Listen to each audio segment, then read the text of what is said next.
2023년 1월 11일 큐티 말씀입니다. 마태복음 5장 33절로 48절입니다.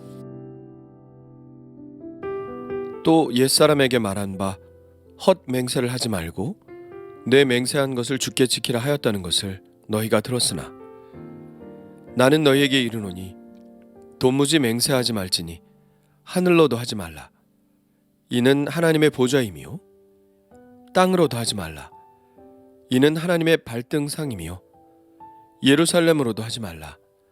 이는 큰 임금의 성임이요 내 머리로도 하지 말라. 이는 내가 한 터럭도 희고 검게 할 수 없음이라. 오직 너희 말은 옳다 옳다 아니라 아니라 하라. 이에서 지나는 것은 악으로부터 나느니라. 또 눈은 눈으로 이는 이로 갚으라 하였다는 것을 너희가 들었으나 나는 너희에게 이르노니 악한 자를 대적하지 말라. 누구든지 내 오른편 뺨을 치거든 왼편도 돌려대며 또 너를 고발하여 속옷을 가지고자 하는 자에게 겉옷까지도 가지게 하며 또 누구든지 너로 억지로 오리를 가게 하거든 그 사람과 심리를 동행하고 내게 구하는 자에게 주며 내게 꾸고자 하는 자에게 거절하지 말라. 또 내 이웃을 사랑하고 내 원수를 미워하라 하였다는 것을 너희가 들었으나 나는 너희에게 이르노니 너희 원수를 사랑하며 너희를 박해하는 자를 위하여 기도하라. 이같이 한즉 하늘에 계신 너희 아버지의 아들이 되리니 이는 하나님이 그 해를 악인과 선인에게 비추시며 비를 의로운 자와 불의한 자에게 내려주심이라. 너희가 너희를 사랑하는 자를 사랑하면 무슨 상이 있으리요? 세리도 이같이 아니하느냐? 또 너희가 너희 형제에게만 무난하면 남보다 더하는 것이 무엇이냐? 이방인들도 이같이 아니하느냐? 그러므로 하늘에 계신 너희 아버지의 온전하심과 같이 너희도 온전하라. 아멘. 오늘 말씀의 첫 번째 주제는 맹세에 관한 것인데요. 율법이 말하는 맹세에 관한 말씀은 레위기 19장 12절의 말씀일 겁니다. 너희는 내 이름으로 거짓 맹세함으로 내 하나님의 이름을 욕되게 하지 말라. 나는 여호와이니라. 그리고 또 서원을 갚으라는 말씀은 구약 성경에 몇 군데에서 발견할 수 있는데 시편에 이런 말씀이 있습니다. 그의 마음에 서원한 것은 해로울지라도 변하지 아니하며. 그러니까 구약의 말씀은 맹세는 할 수 있으나 그 맹세를 지키라는 것입니다. 그렇지 않으면 하나님의 이름을 욕되게 하는 것이니까요. 그래서 예수님도 이렇게 말씀하신 것이죠. 또 옛사람에게 말한 바 헛 맹세를 하지 말고 내 맹세한 것을 주께 지키라 하였다는 것을 너희가 들었으나. 이러한 맹세의 신중성은 10계명의 제2계명과 연관을 갖습니다. 2계명은 이것입니다. 너는 내 하나님 여호와의 이름을 망령되게 부르지 말라. 여호와는 그의 이름을 망령되게 부르는 자를 죄 없다 하지 아니하리라. 사람은 가끔 자신의 결백을 주장하기 위하여 그리고 다른 사람들의 믿음을 유도하기 위하여 하나님의 이름을 갖다 댑니다. 물론 이렇게 하는 것은 최고의 권위를 빈다는 의미에서 하나님을 가장 높은 분으로 인정하는 것이기는 합니다. 하지만 하나님의 이름은 자신의 말의 신빙성을 보장하는 데 사용되어서는 안 될 이름입니다. 하나님의 이름은 거룩하여 함부로 우리의 입에 오르내리게 할 수 있는 이름이 아니기 때문이죠. 그래서 예수님은 그 맹세가 진실이든 아니든 그 서원을 갚든 갚지 못하든 그것과 상관없이 하나님의 거룩하신 이름을 사용하여 맹세하지 말라고 하십니다. 하나님의 이름 대신 하늘이라고 우회적으로 표현하여 맹세하는 것도 하지 말라고 하시며 그 외에 그 어떤 사물로도 맹세하지 말라고 하십니다.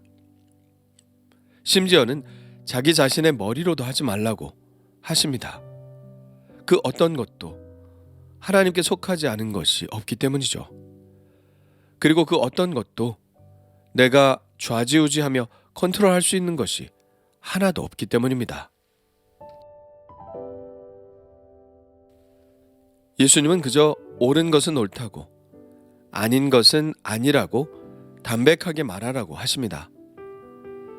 하나님의 새로운 백성들에게 요구되는 것은 과장도 허위도 아니고 오직 진실성, 진지함, 성실성이기 때문입니다. 그리스도인들은 그들의 말의 진실함을 뒷받침할 수 있는 그 어떤 것도 필요하지 않습니다. 그 사람 자체가 진실이기 때문입니다. 우리는 예수님의 삶 속에서 그것을 발견할 수 있고 다른 사람들도 우리 안에서 그것을 발견할 수 있어야 합니다. 다음은 보복에 관한 말씀입니다. 눈은 눈으로 이는 이로 갚으라는 것은 너무나 유명한 말이죠. 출애굽기 21장에 나오는 말씀입니다. 다른 해가 있으면 갚되 생명은 생명으로 눈은 눈으로 이는 이로 손은 손으로 발은 발로 된 것은 된 것으로 상하게 한 것은 상함으로 때린 것은 때림으로 갚을지니라. 이것을 우리는 동태복수법이라고 부르는데요. 어찌 보면 좀 가혹한 법 같지만 사실 이 법이 제정된 이유는 지나친 복수를 하지 못하도록 금지하는 것에 그 목적이 있습니다. 어렸을 때 친구들하고 장난을 치고 놀다가 잘못해서 한 대 때리면 맞은 친구는 어떻게 하나요? 좀 더 세게 때리겠죠. 그러면 그것보다 더 강도가 높게 또 상대방에서 때리고요. 그러다 보면 장난으로 시작한 것이 큰 싸움이 되는 경우를 봅니다. 복수는 자기가 당한 것보다 더 하게 되어 있는 것이 보통의 경우죠. 그래서 지나친 복수를 방지하느라 딱 당한 만큼만 보복해주는 법을 만들게 된 것입니다. 당한 대로 그대로 갚아주는 것, 그것은 매우 상식적인 대응 방식입니다. 그러나 주님은 우리에게 더 나은 의를 요구하시죠. 바로 이런 상식을 넘어서야 한다고 말씀하시는 것입니다. 만일 어떤 사람이 오른편 뺨을 때리면 똑같이 오른편 뺨을 때리는 것이 아니라 왼쪽 뺨을 돌려대라는 것이죠.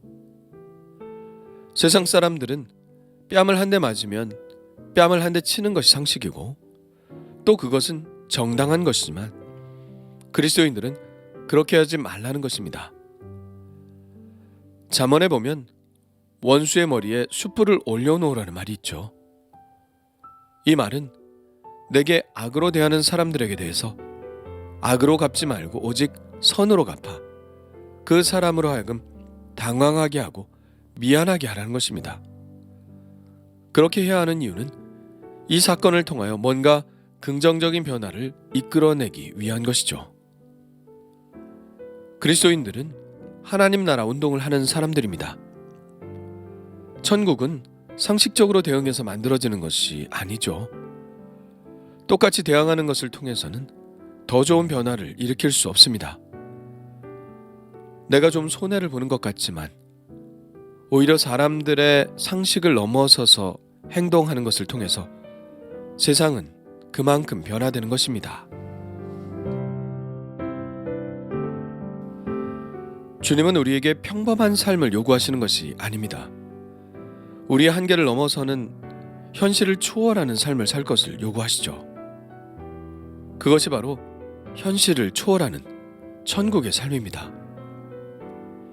우리의 상식은 속옷을 빼앗으려는 자들에게 대하여 빼앗기지 않거나 잘하면 속옷을 주는 것으로 그치는 것이지만 주님은 우리 그리스도인들에게 그것보다 더 플러스 알파로 겉옷까지 주어야 한다고 말씀하고 계신 것입니다.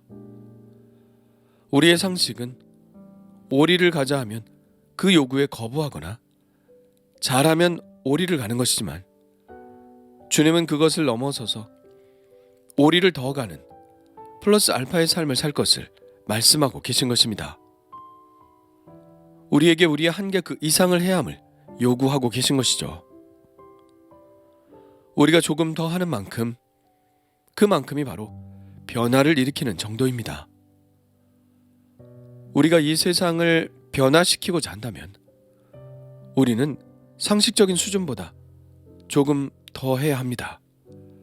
조금 더 할 때 그것이 감동이 되고 감동을 일으키는 만큼 변화가 시작되는 것이죠. 세 번째로는 원수 사랑에 관한 말씀입니다. 상식은 이것입니다. 내 이웃을 사랑하고 내 원수를 미워하라. 그러나 예수님은 이렇게 말씀하시죠. 너희 원수를 사랑하며 너희를 박해하는 자를 위하여 기도하라. 이렇게 하는 자가 하늘에 계신 아버지의 아들이 된다는 것입니다. 왜 그럴까요? 원수까지도 사랑하시는 분이 바로 하늘에 계신 우리 아버지이시기 때문입니다. 하나님의 성품은 무엇인가요? 그 해를 악인과 선인에게 똑같이 비춰주시는 분입니다. 또 악인과 선인에게 똑같이 비를 내려주시는 분이시죠. 하나님은 당신에게 거역하는 자들에게까지 은혜를 베푸시는 분이라는 것입니다.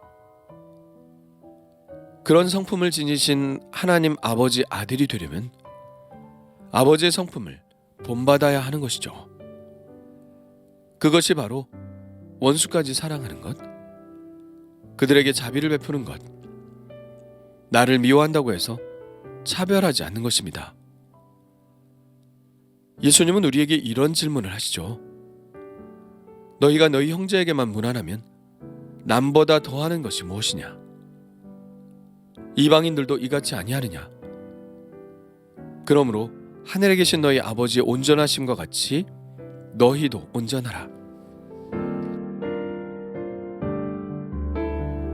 예수님은 이렇게 묻고 계십니다. 남보다 더 하는 것이 무엇이냐? 너희 의가 바리새인이라 서기관들의 의보다 더 나은 것이 무엇이냐? 너희가 이방인과 세리보다 더 나은 것이 무엇이냐? 이렇게 묻고 계신 것이죠.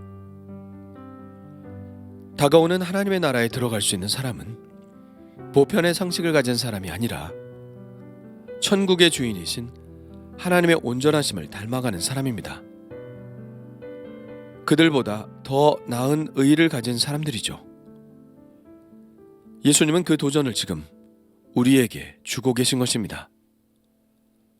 조금 더 하는 플러스 알파만큼 그만큼 하나님의 나라는 우리에게 조금씩 다가오는 것이죠. 그렇다면 나는 어떤가요? 나는 상식적인 사람인가요? 아니면 주님 때문에 그 나라를 위해 조금 더 하는 사람인가요? 오늘도 하나님이 주신 감동에 순종함으로 조금 더 하나님 나라를 임하게 하는 삶을 살기를 원합니다. 주님 감사합니다. 세상의 사람들보다 조금 더 정직하게 하옵소서. 성실하게 하시고 진실하게 하옵소서. 그래서 다른 것들이 아니라 내 자신이 사람들로 하여금 보증이 되는 그런 사람이 되게 하여 주옵소서. 세상 사람들과 똑같이 행동하지 않게 하시고 좀 더 나은 의를 실천하게 하옵소서. 억지로 하는 부분이 아니라 기꺼이 하는 부분이 많아져서 그만큼의 감동을 주고 그만큼의 변화를 이끌어내는 사람이 되게 하여 주옵소서. 천국의 주인 되신 하나님 아버지를 닮아가기를 원하오니 모든 사람들에게 자비와 선을 베푸는 사람이 되게 하옵소서. 예수님의 이름으로 기도합니다. 아멘.